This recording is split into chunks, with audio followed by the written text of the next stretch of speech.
نیا سم کارڈ کی خریداری پر خوش قسمتی سے خوراندازی میں بالکل نیا فون جیتنے کی خوشی اچانک ہی غم میں بدل گئی جب ایک سافٹ ویئر انجینئر کو مجموعی طور پر 2.8 کروڑ روپے کا نقصان اٹھانا پڑا۔ وائٹ فیلڈ میں مقیم شہر کی ایک ٹیکنالوجی کمپنی میں کام کر رہے ایک شخص نے نیا سم کارڈ خریدا،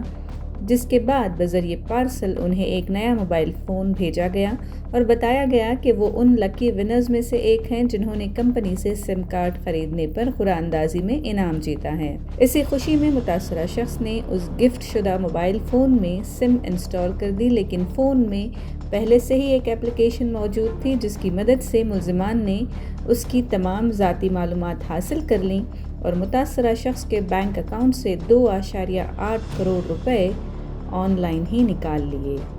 پولیس افسر نے بتایا کہ ٹرانزیکشن ملک سے باہر مختلف گیٹ ویز کے ذریعے کیا گیا اور ملزمان کا سراغ لگانے کے لیے کوششیں جاری ہیں۔